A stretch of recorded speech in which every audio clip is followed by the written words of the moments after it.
bright Monday morning here in India.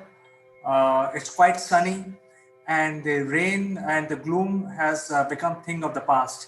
So, with this positive word, let me invite my friend from London, Mr. Naval Good. Good morning, CK. Good morning, everybody. Yes, your seasons are changing, and so are ours. I've got a sweater on, as you can see. It's pretty chilly over here now.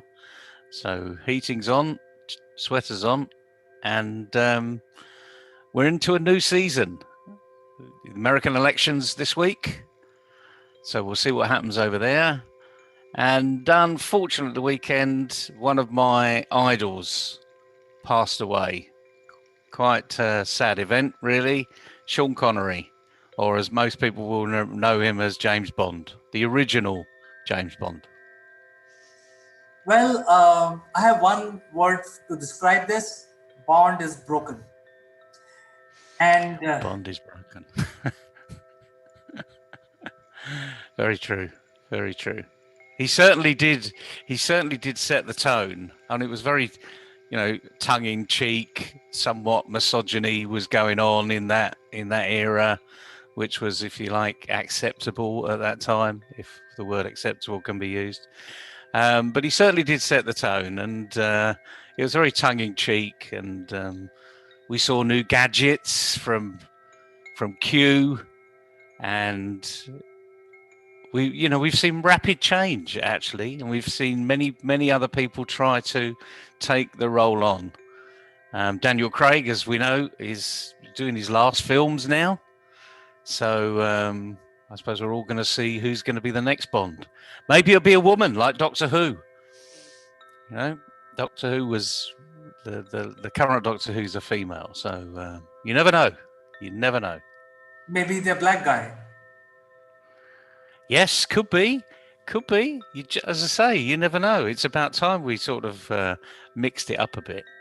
And I suppose it's interesting because this month as well is International Vegan Month. Did you know that? Well, I have been vegan for last 20 years, so it is. Well, that's another opportunity to, again, change things up. And vegan in their sense means somewhat more than just eating vegan. It's about practicing vegan behavior, lifestyle. But could be a huge change for people. So the question we've got for people this week is, are you ready for change? Are you prepared to change? We all want change, don't we? We don't want things to stay as they are. I mean, if you ask anyone, if you put your head out the window and says, who wants change? I'm sure everyone would put their hand up and say, yes, please. But then if you ask the next question, who wants to change? Who's prepared to change? In other words, are you prepared to change? The answer to that question will be, not sure about that. Oh, no, I'm quite happy where I am. Thank you very much. Then when you ask the next question, who's going to lead this change then? And all of a sudden, the whole room disappears. There's no one around, because not only have we got a shortage of leaders, we've certainly got a shortage of people that will lead change because, as you and I both know, most change doesn't succeed. It's true, isn't it? 80% of change in big organizations just doesn't succeed. So who's going to lead that one? That's an exit strategy. Right. So I think you rightly put, Naval. I think I will go back to Sean Connery. During my childhood, I was lucky. During my college years, there was a festival going on in one of the theaters near the college, and I watched all the Bond movies in the morning shows, which are very very cheap. Um, all of them up to that time, and after that I have seen all the Bond movies which came subsequently. So in all of these Bond movies there has been significant change, and if you look the movies where the Daniel Craig is doing a fantastic job, the the style and the persona is so physical. So even the Bond has changed over the years. And you mentioned vegan.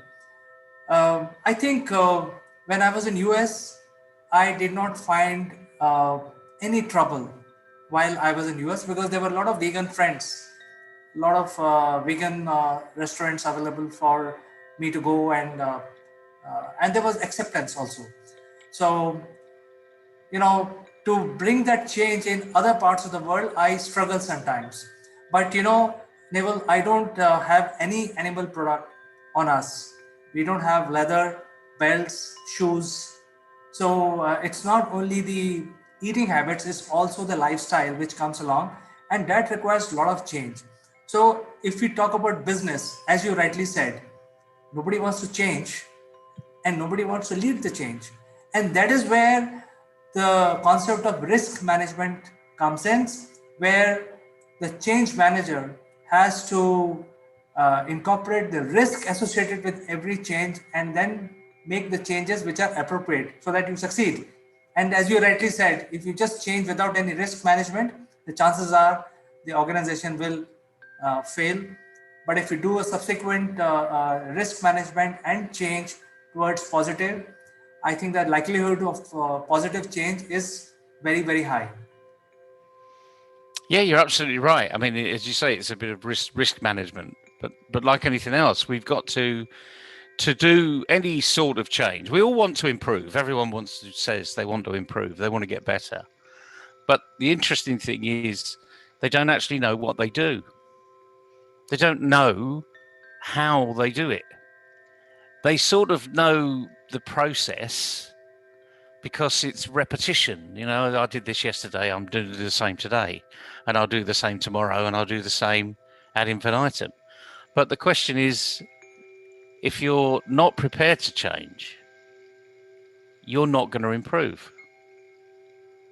You might get, a small improvement just because something happens out there that you haven't really noticed. Someone says yes when you expect them to say no, and all of a sudden you've got a contract that you weren't expecting. But you don't know how you got it because it's the other person that made the decision, and then you turn around and say, oh, that was lucky. And each time you need to have that little bit of luck. Well, people that are really good at improving themselves and are really good at things actually know what they're doing. So let's just look at something. We talked about massive change in the film industry. Well, let's look about the massive change in another industry. In the Olympics, let's say a 100-meter runner. Although we may not acknowledge it, 30 years ago, the fastest runner in the world was running at a second slower than today's fastest 100-meter runner.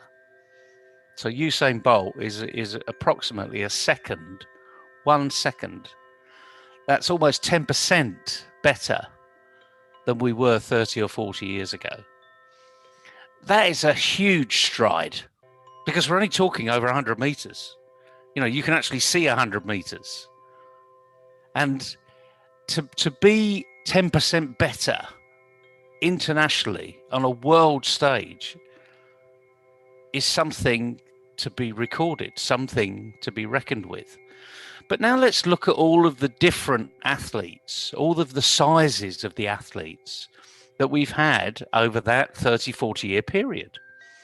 Some have been tall and skinny. Some have been tall and well-built. Some have been short and stocky. Some have been short and skinny. But they've all run 100 meters and they've all added to it. I mean, if you look at the physique of Usain Bolt and then look at the physique of the person that comes second, Usain Bolt is 8 or 9 inches taller. The guy that came second is stockier, but he's only marginally slower than Usain Bolt. And who knows, the next person, I mean, the current fastest person in the world isn't getting to where Usain Bolt is, but they're shorter and stockier. So we're coming through some sort of cycle here, are we? Or is it luck? The point is, it's not luck. This is about process. This is about being better than I was yesterday. Athletes have it really easy because they do something called personal best. And they know that if all the conditions are there, they will achieve their personal best if they're on top form. If they've had the right breakfast, if they've done the right warm up session to making that run. And notice they don't do all of these big runs, these major tournaments. They're not week in, week out. The Olympics is once every 4 years.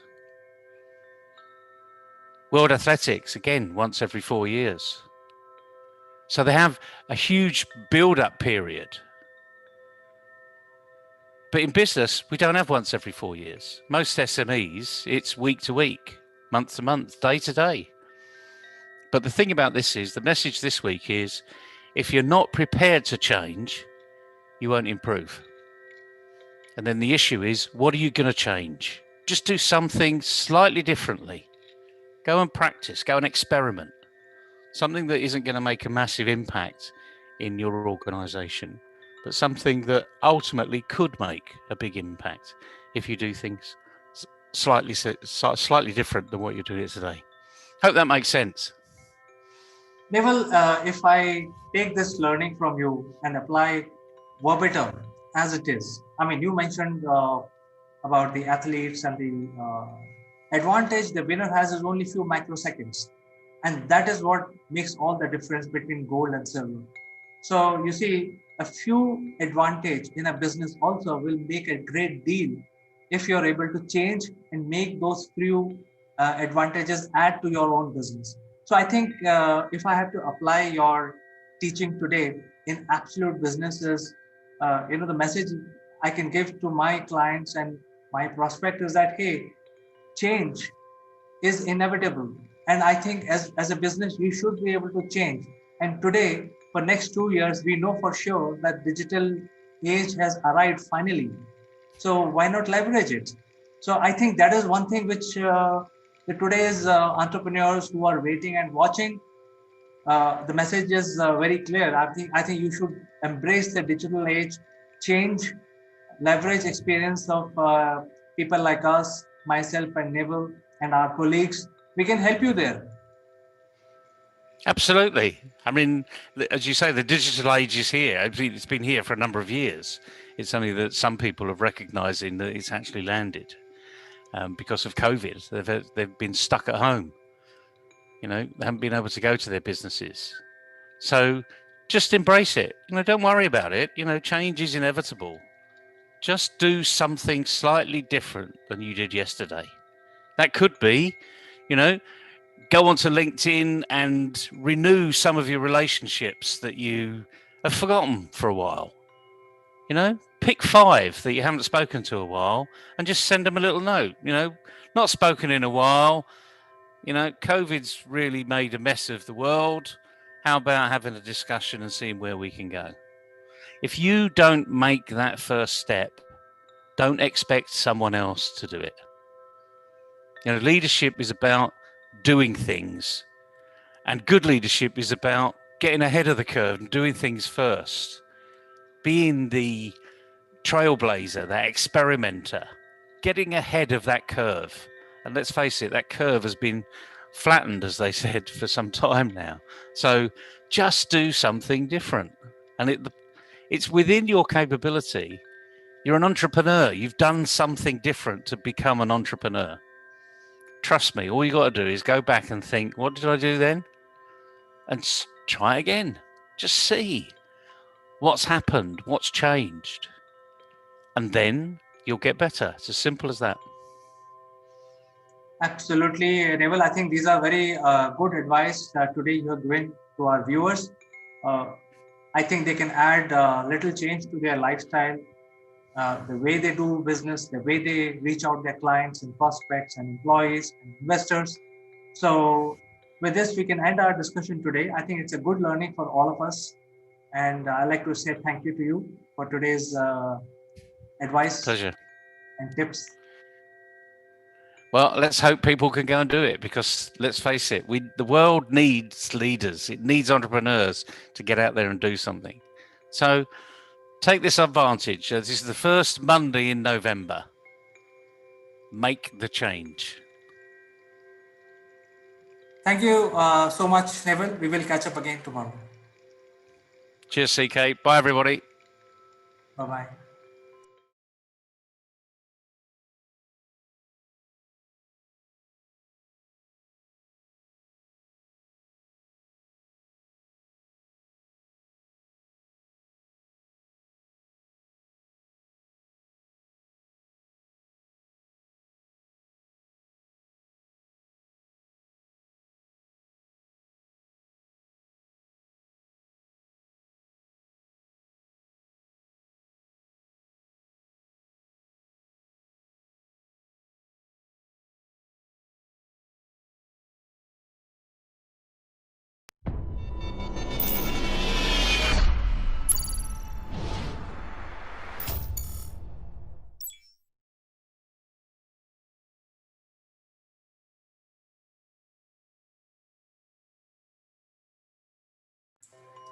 Hello, friends. This is Chandrakant from Akulmach Technologies.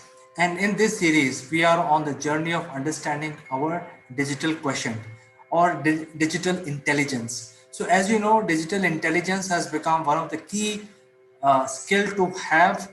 And we have actually done a few chapters and we are going by chapters. This is a chapter dedicated about the personal security. And when we talk about personal security, we are actually trying to say that it's a personal cyber security. It has become very, very important for everyone to know, whether you are an old, middle-aged person, youngsters, to follow the personal security best practices while using your digital space, either on the internet, on your PC, on your mobile. So without waiting any longer, let's get into understanding the personal security aspects of the systems that are available at our disposal today, and how we can be understanding those and be safe. So first thing is to create a strong password. So everyone who's using a PC or a mobile, and by using these different mediums, using different applications, must ensure that all our applications are secured by very strong passwords. The strong password basically means you should not be using something which people can easily guess and identify your password. So you have to use uh, some sort of special characters in your passwords. You have to use combination of small and large characters. The password should not contain your date of birth, etc. So you have to use these strong passwords. To chances are that it is very difficult for people to know your password and then log in into your work area. Now there are a lot of applications today which gives the facility of automatically generate those passwords, which are very, very complex in nature. However, you won't be able to remember those passwords. So what I'm trying to tell you is, make sure that you remember some codes, define some codes, and create those passwords and probably memorize them. You don't have to write those, because if you write those passwords again, there is a chance that somebody can see those passwords, copy them, and misuse your digital identity. So that is the first thing that everyone in today's world should learn and be safe by creating this strong password. But even that is not sufficient. You have to use the number two tip is two-factor authentication. So when we say two-factor authentication, what is two-factor authentication? So first factor is your password, and by merely typing your password, people should not be able to, or you yourself should not be able to enter, because the second factor is important. It's like having two keys in the system.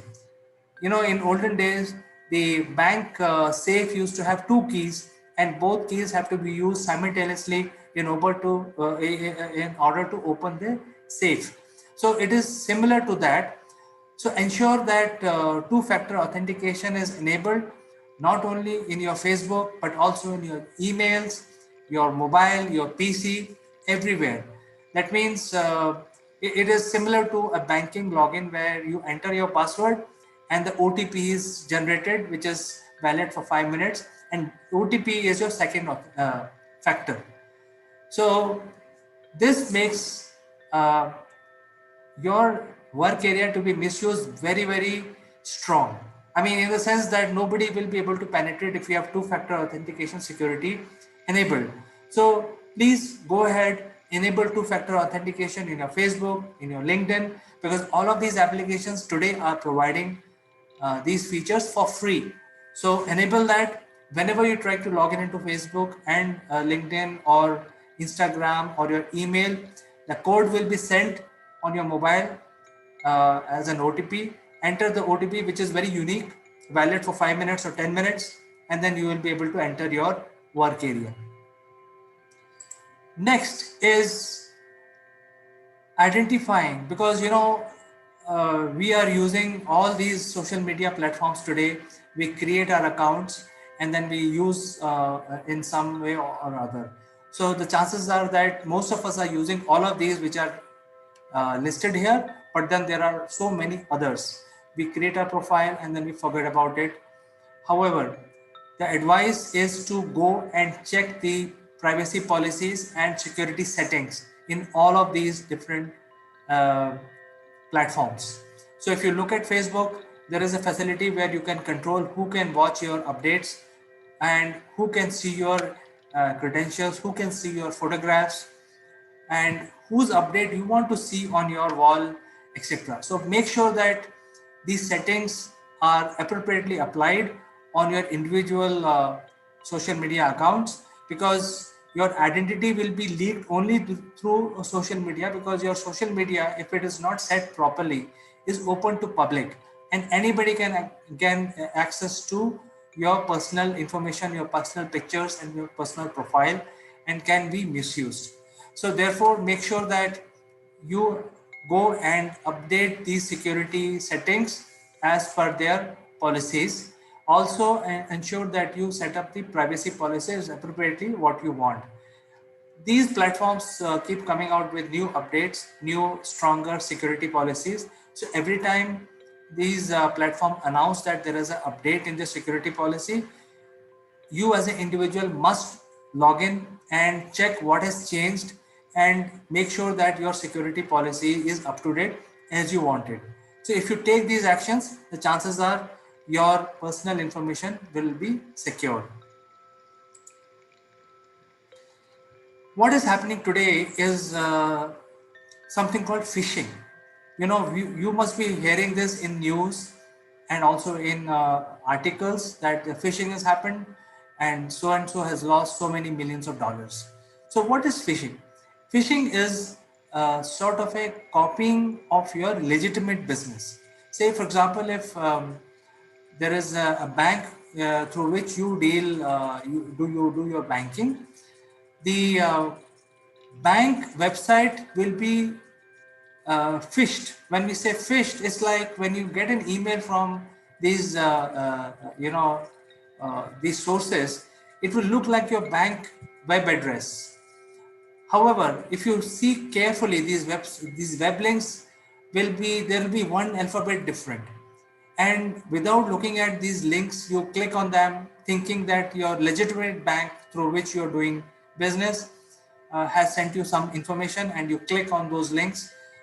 Moment you click, the login password etc will be asked for, and then without innocently, without knowing what is going on, you will basically enter these your login password credentials, and it will go into wrong hands. So make sure that whenever you click on something, you check their website thoroughly. Don't fall trap to these phishing guys who are basically trying to get hold of your information. Now, the phishing can happen only, not only for banks, but it can also happen through on your Facebook, on your LinkedIn. So everywhere there's a chance that the people are trying to get hold of your data, which you are protecting. So something that you have to watch out for. If you browse your internet responsibly, the chances are your data will be secured. Make sure that you visit the secure sites which are secured by SSL uh, security layer, and make sure that these are not some sites which you are visiting which are not secure and designed maliciously to take your data. So make sure that you responsibly sign up into the accounts which are secured. And if you look at the website, make sure that the SSL certificate is enabled. If it is not enabled, don't go to those websites. The another tip is make sure that your softwares on your PC or your tabs and your mobile phones are up to date, because with every update there is a security which is beefed up. So make sure that your updates are applied immediately as soon as they are out, and don't delay this process. Your software should be up to date with security, with built-in enhanced security. So make sure that your softwares are always up to date. Make sure that your devices are always locked.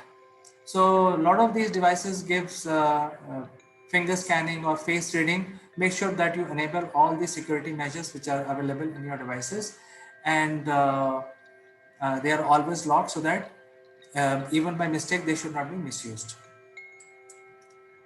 At the same time, when you're leaving your work area, desk or your PC, do not leave them with your password on, so that without your knowledge, nobody should be able to gain access to your device.